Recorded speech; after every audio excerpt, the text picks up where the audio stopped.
My parents told me, "You were a burden we never wanted" on my 18th birthday.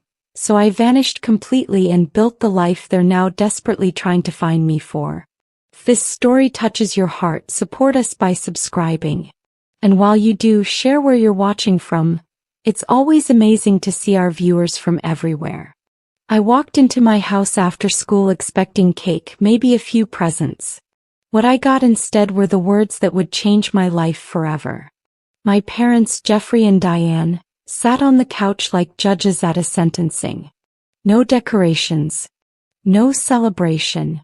Just cold, hard stares. "Sit down, Julia," my mother said, her voice flat. I felt my stomach drop. Something was wrong. My father cleared his throat and looked me dead in the eye. "We need to be honest with you. You're 18 now, an adult. We've been waiting for this day." I tried to smile, thinking maybe this was some weird joke. "Waiting for what?" My mother leaned forward. "To tell you the truth. You were a burden we never wanted. Your father and I had plans, real plans, before you came along and ruined everything." The room tilted. I gripped the armrest of the chair, my nails digging into the fabric. "What?" "You heard her," my father said coldly. "We did our duty. We fed you, clothed you, kept a roof over your head. But now you're legally an adult. We're done." I looked between them, searching for any sign this was a cruel prank. But their faces were stone. Tears burned my eyes, but I refused to let them fall. "Not yet. Not in front of them." "So what now?" I whispered. My mother shrugged. "That's up to you. But understand this. We've sacrificed enough." I stumbled to my room, my legs barely holding me up. My hands shook as I closed the door and slid down against it. The words echoed in my head. Burden, never wanted, sacrificed enough. I'd always felt like an outsider in my own home, but hearing it said out loud was different. It was a knife twisting in a wound I didn't know existed. I needed answers. I needed to understand. Through blurred vision, I opened my laptop and started searching through old family files on the shared computer drive. That's when I found it, a folder labeled Legal Documents, I'd never noticed before. Inside were papers that made my blood run cold. Receipts. Dozens of them. Every birthday gift, every school supply, every piece of clothing I'd ever received had been meticulously documented with prices and dates. They'd been keeping a ledger of what I cost them. But there was more. Bank statements showing regular deposits from my grandmother, my father's mother who died when I was 12. The description read, "Julia's Fund." Thousands of dollars every month for years. Money that was supposed to be for me, but I'd never seen a cent. My grandmother had left me her entire estate, and my parents had been collecting it all along. The betrayal cut deeper than their words ever could. They hadn't just tolerated me out of duty. They'd profited from me while making me feel worthless. I spent that night wide awake, my mind racing with possibilities. By morning I'd made my decision. I wasn't going to confront them. I wasn't going to beg for love I'd never receive. I was going to vanish, and I was going to take what was rightfully mine. First, I called my grandmother's lawyer, Mr. Patterson, whose name I'd found on the estate documents. "Miss Thompson? I wasn't expecting to hear from you," he said, surprise evident in his voice. "Your parents said you weren't interested in the details." "They lied," I said flatly. "I need to know everything about my grandmother's will." The silence on the other end was heavy. "Meet me tomorrow at 2. Come alone." I skipped school the next day for the first time in my life. Mr. Patterson's office was downtown, decorated with mahogany furniture and leather-bound books. He studied me carefully before sliding a thick folder across his desk. "Your grandmother left you $1.2 million to be managed by your parents until you turned 18. That was 6 months ago." My hands trembled as I flipped through the pages. They never told me. I suspected as much. They've been withdrawing the maximum allowed monthly amount and stonewalling my requests for accounting. But now that you're of age, the account is legally yours. All of it. I looked up at him, feeling something I hadn't felt in years. Hope. How soon can I access it? Mr. Patterson leaned back in his chair, his expression darkening. Your grandmother came to me 3 years before she passed. She was worried about your parents, said she saw how they treated you. She made me promise to watch out for you. His words hit me like a wave. Someone had noticed. Someone had cared. She tried to give you the money directly, but your parents convinced her you were too young, that they'd manage it responsibly. She didn't trust them, so she built in safeguards, but they've been clever about skirting them. He pulled out more documents. They've spent over $400,000 of your money. Luxury vacations to Bali, a boat your father just bought, renovations to a lake house I'm guessing you've never seen. All of it documented right here. I felt sick. While they'd been calling me a burden, they'd been living off my inheritance. Can we get it back? I asked. Mr. Patterson smiled grimly. We can do better than that. We can make sure they never see another cent, and we can pursue legal action for the misappropriated funds. But here's what I propose.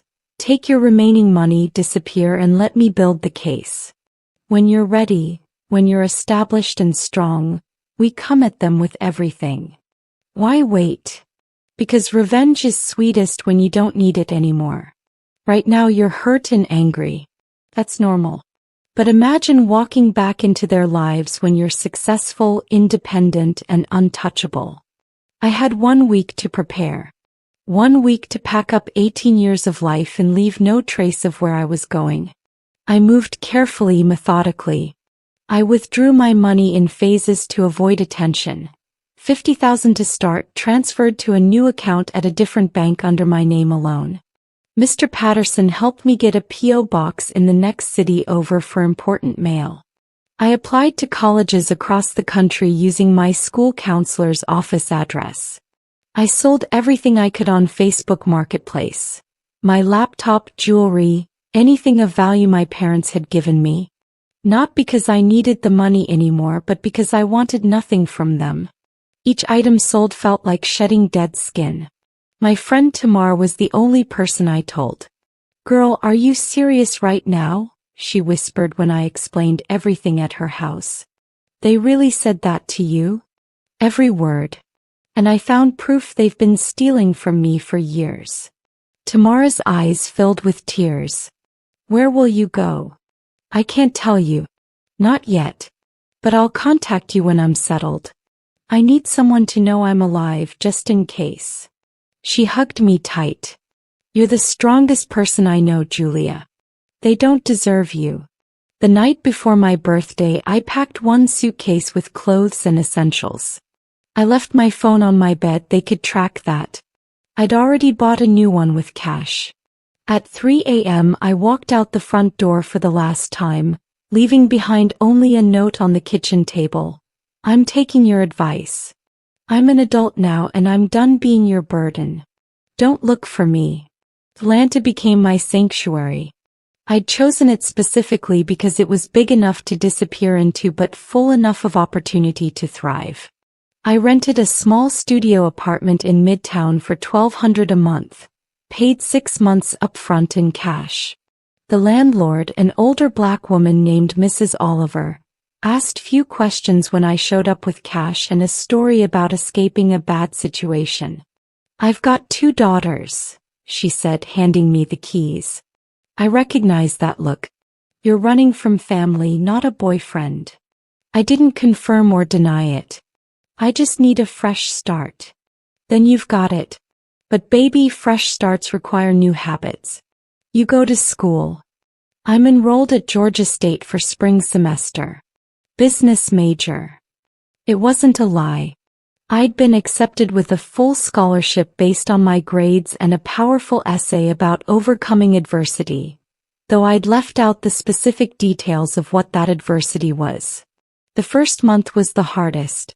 I'd wake up in cold sweats, thinking I heard my mother's voice calling me worthless, my father's footsteps coming to tell me I wasn't good enough. But every morning I'd look around my small apartment, my space paid for with my money with my name on the lease, and I'd remember, I was free. I got a job at a coffee shop near campus, not because I needed the money but because I needed the routine, the normalcy. My coworker Dante noticed I always took the early shifts. You hiding from someone or just love sunrise that much? He joked. Little bit of both, I said with a sad smile. He didn't push further and I appreciated that. 3 months into my new life, Mr. Patterson called my burner phone. They're looking for you. Your parents filed a missing person report. I'd expected this, but my heart still raced. What did they say? That you left without warning, that they're worried sick. They gave interviews to local news stations crying about their missing daughter. It's quite the performance. I felt anger rise in my chest. They're not worried about me. They're worried about their money train. Exactly. The trust fund distributions stopped the moment you turned 18 and I froze the account. They've called my office 16 times in the past week. Your mother even showed up in person demanding to know where you are. What did you tell her? That attorney-client privilege means I can't discuss your whereabouts, and that if she continues to harass my office, I'll seek a restraining order. I heard him shuffle papers. But Julia, there's something else. They hired a private investigator. A man named Derek Hollis. He's good at what he does. We need to be careful. My stomach dropped. A private investigator meant they were serious. What should I do? Nothing. You're an adult who left of your own free will. You've committed no crime. But avoid social media. Don't use credit cards they might have records of, and for God's sake, don't contact anyone from your old life except that friend Tamara. And even then, be cautious. I thought about my parents' tearful faces on TV, playing the role of devastated parents. The whole city probably thought I was some troubled teen who'd run away for no reason. They had no idea what those people really were. I was studying at a library when my phone buzzed with an unknown number. Against my better judgment, I answered. Is this Julia Thompson? The voice was male, professional, unfamiliar. Who's asking? My name is Derek Hollis. I'm a private investigator hired by your parents to locate you. Before you hang up, please hear me out. My finger hovered over the end call button. You've got 30 seconds. I've been doing this work for 15 years. I've seen a lot of missing person cases and I've gotten very good at reading between the lines. Your parents' story doesn't add up. That surprised me. What do you mean? They claim you were a happy kid who suddenly vanished. But I've talked to your teachers, your old neighbors. Everyone describes you as quiet, withdrawn, like you were walking on eggshells at home. And then there's the money. The trust fund your grandmother left you that suddenly became inaccessible right when you disappeared. I said nothing, my heart pounding. I'm not working for your parents anymore, Miss Thompson. I quit this morning after I found some very interesting financial records. But I wanted to call you directly because I think you deserve to know. They're not going to stop looking. And it's not because they miss you. Then why are you calling me?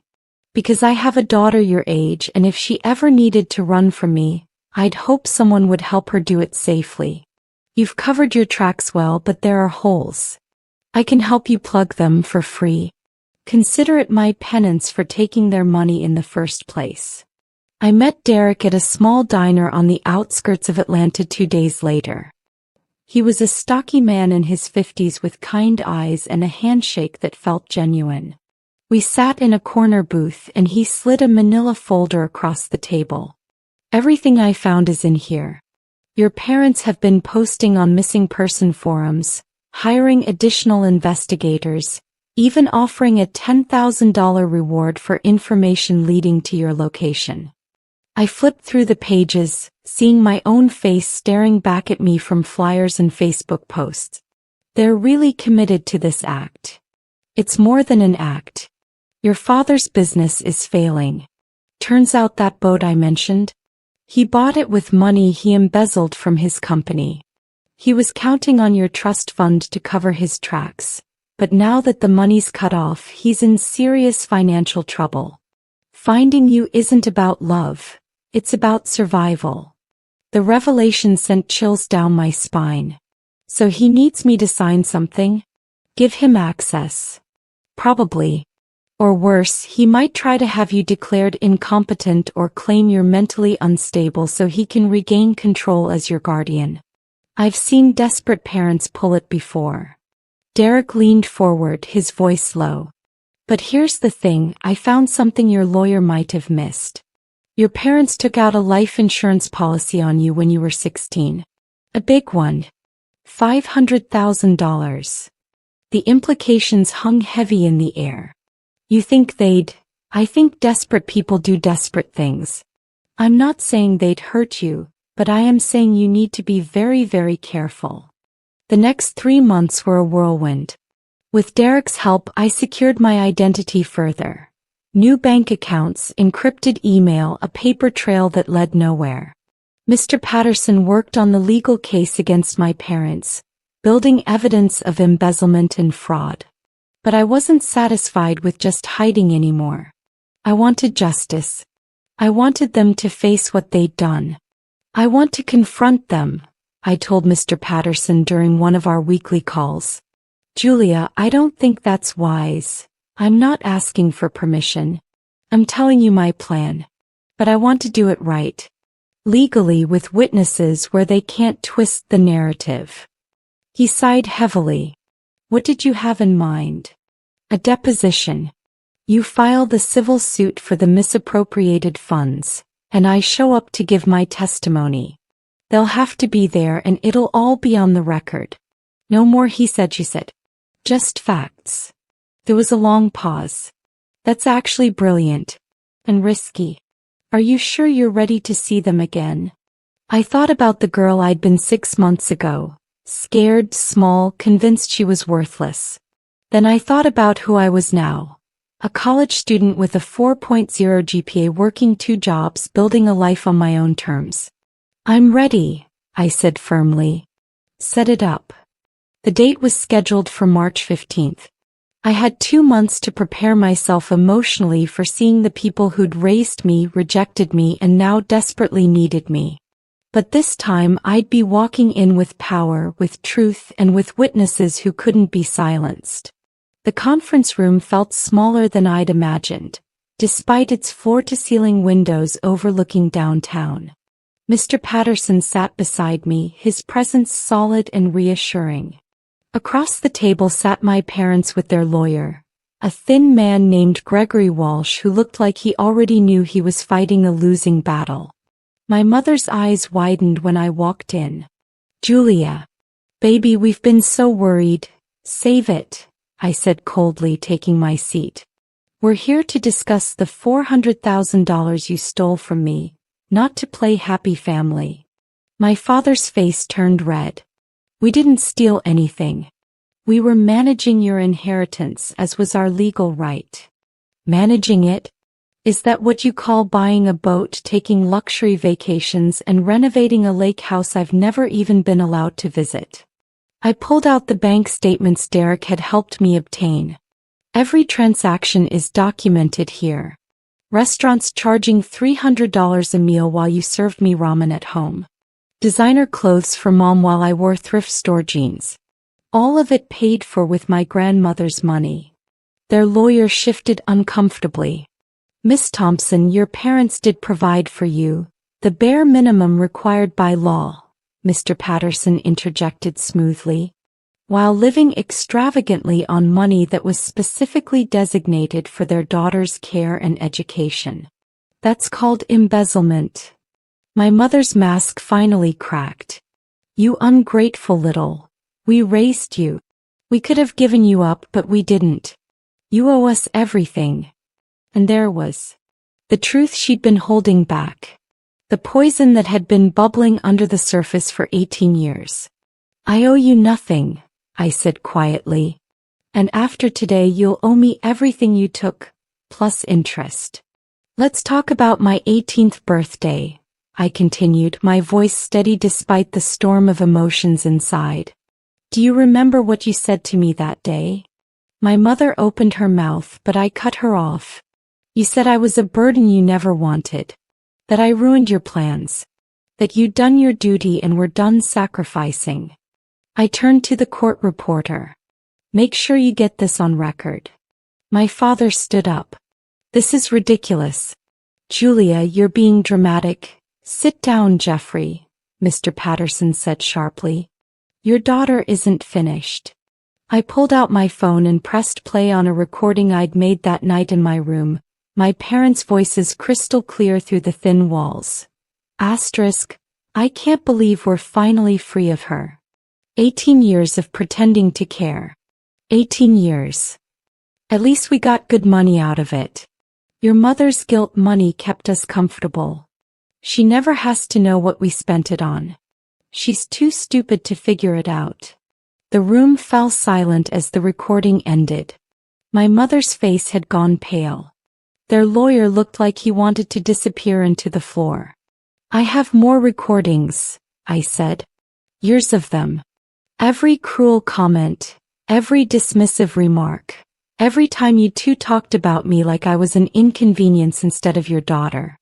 The whole time you were spending my inheritance, you were making me feel worthless. My father's lawyer whispered frantically in his ear. He shook his head, his jaw tight. This doesn't prove financial mismanagement. Actually, it proves motive, Mr. Patterson said. It demonstrates a pattern of contempt and exploitation. Combined with the financial records, it paints a clear picture of fraud. The case settled 3 weeks later.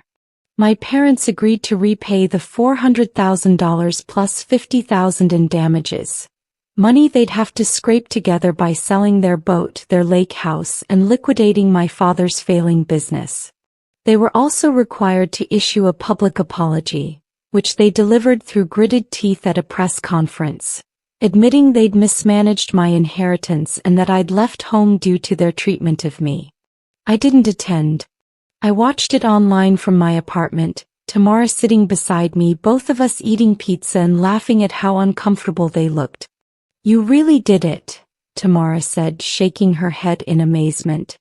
You vanished, built a whole new life, and made them pay for what they did. I didn't do it for revenge, I said honestly. I did it because I deserved better. Every child deserves better. Today I'm 20 years old. I'm a junior at Georgia State studying business law, with plans to help other young people navigate family financial abuse. Derek Hollis became my mentor and friend, teaching me about investigation and documentation. Mr. Patterson offered me an internship at his firm. I'm happy. Genuinely, surprisingly happy in a way I never knew was possible. My parents still try to contact me sometimes. Emails I don't read, letters I return unopened. They're not sorry for what they did. They're sorry they got caught. But that's their burden to carry now, not mine. I built the life they said I never deserved, and I did it without them. Sometimes the best revenge isn't making someone pay. It's proving you never needed them in the first place. I was never the burden they claimed I was. I was the child who survived despite them, and that's something they'll have to live with forever.